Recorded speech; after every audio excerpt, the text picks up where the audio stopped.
Shopping. अब अगर आप शॉपिंग जाते हैं और आपकी आदत है चोरी करना और वहां से सामान चुरा लेते हैं, उसके लिए वर्ड पूछ रहा है, उसे क्या कहेंगे? और ये तो बहुत सारे लोगों का काम है। अक्सर स्पेशली बचपन में आप देखा होगा कि हम जाते थे सामान लेने के लिए और कुछ भी हमें अच्छा सा लगता था, पैसे तो क्योंकि होते नहीं थे, तो दोस्त को कहा चल बे तू आगे आ जा और उठा के जेब में रख लिया है। कौन देख रहा है? कैमरे भी नहीं उस समय। जो प्राचीन काल के लोग इस समय देख रहे होंगे मुझे, वो तो जानते होंगे उस समय कैमरे भी नहीं हुआ करते थे। आजकल तो कैमरे में अगर हल्का फुल्का हाथ भी इधर उधर घुमा दे तो भी दिक्कतें हो जाती हैं, सब कुछ दिख जाता है। तो उस समय क्या होता था, जरा सी अगर हम थोड़ी सी भी देखें तो जैसे ही आगे नजरें भटकी शॉपकीपर की, तुरंत उठा के रख लेते थे। जैसे समोसे वाले का समोसा उठाया और जेब में रख लिया, या रसगुल्ला तो कहाँ रखेंगे, और भी कुछ अगर मान लो छोटी मोटी चीजें तुरंत जेब में। तो ऐसी चोरी को क्या कहेंगे? जब हम शॉपिंग करने जा रहे होते हैं। शॉपिंग याद रखना, शॉपिंग करने जब हम जा रहे होते हैं उस समय जब हम चोरी करते हैं उसे क्या कहेंगे?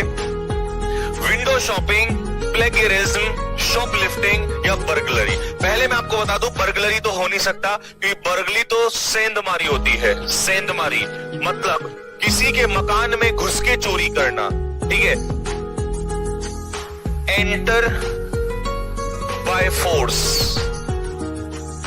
इन order to steal, in order to steal. तो ये तो समझ गए होंगे आप कि घर में जो सेंधमारी होती है उसे बर्गलरी कहते हैं। अब तुम्हारे पास 3 ऑप्शन है, तीनों ऑप्शन में से आंसर क्या होगा? फटाफट जल्दी से दे दो। सर मूंगफली चुराई है।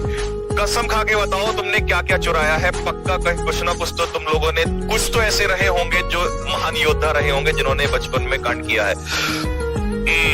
कुछ कह रहे हैं ए वालों, नो, ए भी इसका आंसर नहीं है। प्लेगरिज्म होता है साहित्यिक चोरी। लिखो जल्दी से, साहित्यिक चोरी।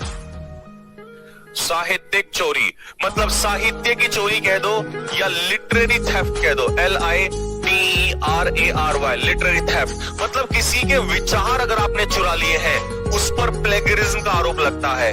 जैसे राजकुमार हिरानी पर आरोप लगा था कि चेतन भगत ने लगाया था कि उन्होंने उनके नोवेल से 3 इडियट्स मूवी बना दी थी, तो उन्होंने कॉपी किया था, उनके आइडियाज चुराए थे। जब आप किसी के आइडियाज चुरा लेते हैं, विचार चुरा लेते हैं, तब आप इस कैटेगरी के अंडर में आते हैं। अब 2 ऑप्शन बचे हैं, शॉपलिफ्टिंग या विंडो शॉपिंग। फटाफट बताओ क्या आंसर होना चाहिए? सर मैंने अंगूर चुराए हैं, जलेबी चुराई हैं, यानी कि तुम चिन्नी चोर रहे हो, छोटी चोरी आपने की है। हाँ सुनो भाई, अब इन दोनों में से विंडो शॉपिंग क्या होता है मैं आपको एक्सप्लेन करता हूं। देखिए, शॉपिंग का मतलब है जाना, सामान खरीदना, this is called shopping. But specially boys की अगर मैं बात करूं तो बॉयज वो भी कौन सी कैटेगरी वाले? जब तक जॉब नहीं लगी होती तब वाले, क्योंकि जॉब लग जाती है थोड़ी सी फिर शर्म बढ़ जाती है, ठीक है? जॉब लगने से पहले वाले और स्पेशली 9th-10th क्लास के बाद वाले, ये 2 के इस बीच के जो बॉयज होते हैं, इनको शाम को खुजली उठती है या शाम को थोड़ा सा इनको दिमाग में आता है नहीं चलो मार्केट में ही घूम आए, नहीं फ्री में घूम आते हैं। तो ये मार्केट में जाते हैं घूमने के लिए, फिर क्या करते हैं, ये वहां पे जाएंगे, देखेंगे हाँ भैया क्या है यहाँ पर, अच्छा ये वो, अच्छा ठीक है, ये फिर लास्ट में बोलेंगे नहीं ये तो हम नहीं ले रहे। और भाई साहब एटीट्यूड इतना खतरनाक रहेगा कि जैसे ये राष्ट्रपति हो। तो इसका मतलब ये शॉपिंग पे तो गए बट इन्होंने खरीदा कुछ भी नहीं है। तो ऐसी शॉपिंग जिसमें आप शॉपिंग करने तो जाएं लेकिन वहां पर कुछ भी ना खरीदें, this is called window shopping. ठीक है, आया समझ में? तो विंडो शॉपिंग आप समझ गए होंगे, केवल डिस्प्ले के लिए जब चीजें होती हैं और वहां खरीदी नहीं जाती तो उसे कहते हैं विंडो शॉपिंग। तो इसका आंसर होगा शॉपलिफ्टिंग। क्या बोला? शॉपलिफ्टिंग। शॉपलिफ्टिंग समझ में आ गया सभी को? आप दुकान पे जाइए, मतलब शॉपिंग करने जाइए और आप वहां से चुरा रहे हैं तो यू आर अ शॉपलिफ्टर। लिख दो वर्ड शॉपलिफ्टर।